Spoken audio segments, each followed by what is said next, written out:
It's spring in Southern California, and that means one thing, one amazing tradition that starts every year here in the spring, and that's the spring garden tours. Now, these tours are wonderful because people open up their homes and show you how to make the most of plants. In this case, we're checking out a bunch of California native plant homes, or homes that have used California native plants. And we're going to see some beautiful gardens here today. So join me as we take a tour of these gorgeous gardens. Today, as part of the Garden Ramble, we're going to be touring 5 different private gardens, all in Southern California. And this is going to be the awesome kickoff to an amazing 2025 Spring Garden Tour season. Now, these tours start in March and end in May.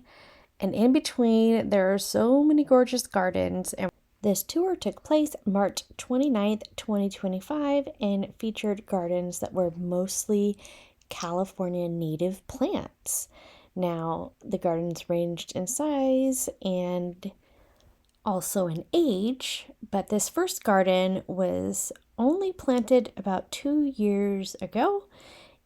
Homeowner recently put in this 5-foot ember resistant barrier. It's non-organic, made of rock, which means that it will help protect the home in case of fire. Now, that garden over to the left was actually a little rain garden that helps absorb rainwater. Those are higher water California native plants, but a lot of these plants are very useful in helping stabilize your slope. And most of these are also either fire resistant or plants that will thrive after being burned in a fire. Most, but not all, California native plants are fire resistant, and most of them are also drought tolerant as well. The cool thing about this lot is it used to be full of trash, and so when the owner changed this over to California natives in 2023, it really made the whole lot turn from trash into treasure. And so that's my nickname for this first garden, garden number 1 in Redlands, California. As you can tell, some of these plants were just put in this spring. I'm sure they'll start growing in abundance, just like the rest of the plants on this lot. The next garden is also in Redlands, and it actually features a bonus neighbor's front garden because the neighbor was actually inspired by this woman who made her Redlands front yard and backyard into a poppy paradise. There are so many gorgeous California poppies on this property, and so that's why I nicknamed this property the Poppy Paradise.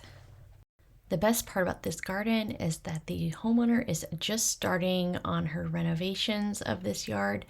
As you can see, there's some lavender over on the right. That's not a native plant, but it still draws in bees. And it really contrasts beautifully with the California poppies.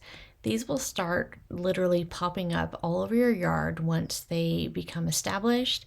And when she started this front yard project in January of 2023, she did a great job in establishing during some really wet years. So it really helped the garden put down roots, and she shouldn't have to give much supplemental water. She said she waters these plants about once a month during the hot summer months, including these beautiful woolly blue curls. Those are one of my favorite California natives. You'll notice that there are some rocks next to the woolly blue curls, and that will actually help the plant maintain its temperature better. If you have rocks placed next to the roots, it's almost like a little bit of a nurse rock, and it'll help the plant keep and absorb more water in the hottest times of the year. So this is a beautiful low-growing ceanothus. The ceanothus is also called the California lilac, and it's another favorite of mine. It blooms during the springtime, and the blooms can actually range from a darker blue to lighter blue, and then there's also this gorgeous yellow bladder pod, which you'll see the little pods, the little seed pods, they kind of look like bladders, and that's why it's called a bladder pod. This next garden is in Riverside, California, and it is full of beautiful poppies as well. But this is a much more established garden and has been around for more than 10 years. So you'll be able to see the differences in the size of the plants, and the homeowner did a really good job in allowing the poppies to kind of not take over the yard, but they really look gorgeous against that ceanothus. These homeowners were warned that a native garden would die or look bad. 10 years later, they delight in the colors and the birds that visit this special garden. I want to thank the California Native Plant Society for putting on this tour and letting all of us experience these gorgeous native gardens for free. This is one of the few garden tours in California that's free. Guys, right now we are walking in one of the largest private gardens. Actually, no, this is the largest private garden in Southern California that I've ever seen open to the public before. So this is more than 5 acres, and the best part is that the owner has planted this garden with, and he's found more than 250 different types of native plants here. So we're here at Black Widow Ranch outside in Riverside, and we're going to be checking out this gorgeous property during this garden ramble, or spring garden ramble, which is being put on by the California Native Plant Society. So thank you so much to the California Native Plant Society for putting this on. I love being able to show you guys just how awesome native gardens can be, and just how easy it is to bring wildlife into your own yard. The owners of this ranch named it the Black Widow Ranch because when they bought it, there was a black widow everywhere that there could be a black widow. It's not like that anymore, and now it's full of gorgeous wildflowers as well as perennial plants. It used to be a nightmare of non-native annual weeds, and the owners planted some native plants on the home lot, but they turned the ranch parcel into native wildlife habitat. It is now dominated by several hundred species of native plants, with a focus on western Riverside County species, which are native to this area. With a changing climate, the owners also experiment with desert native species and sometimes include natives from elsewhere in the state, just because they are too cool to resist. The ranch is filled with birds, pollinators, and other wildlife, and is contiguous with the Box Springs Mountain. Except for the pollinator garden, this property is a good example of no additional irrigation. So drought-tolerant natives can be done. Is this the most beautiful place in California?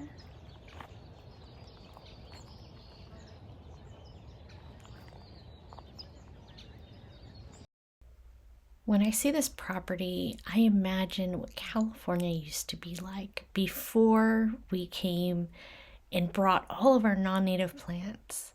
These are the plants that California thrived with, that native Californians used to thrive upon.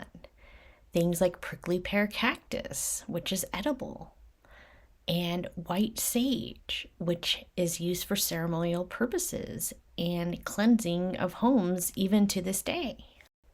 I've seen a number of native California gardens, but this takes the cake for being the largest wildflower meadow that I've ever found in a private garden.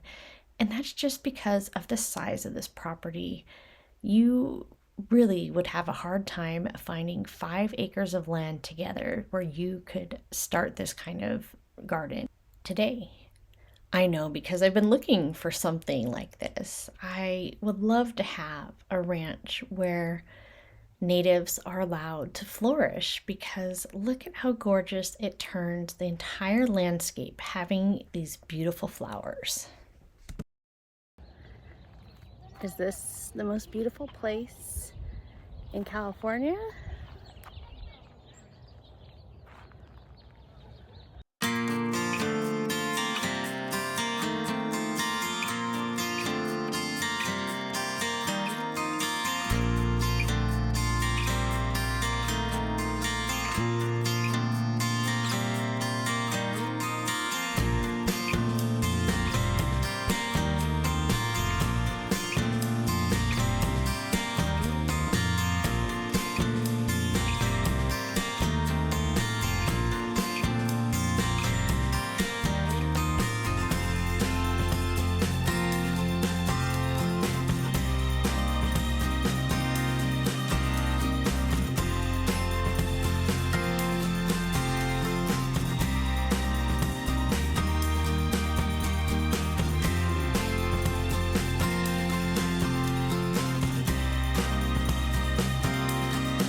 this was the biggest private garden tour I've ever been on, and super cool, beautiful garden, and definitely one that I'm really glad I checked out today.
The last garden on today's tour is also the newest.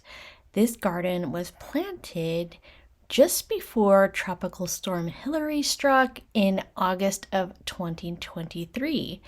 Now, normally in California, you should plant your natives in the fall, winter, or maybe the spring, usually not the summer because it's way too hot in most places inland. But because this garden received so much rain at the very beginning, it really thrived, and it shows you just how quickly a native garden can come to life in your own front yard. So if you're interested in taking more steps, I'm going to include links to the California Native Plant Society where you can find native plants near you. I'm also going to include a directory where you can find native plants near you throughout the United States. So I'll include that in the links below. If you like this tour, then you should subscribe because I'm going to be taking you on a bunch of other private garden tours this spring. So check out my channel, and you can find more private garden tours when you click on this playlist below. And I hope you enjoy my videos, and I'll catch you in the next one. Bye.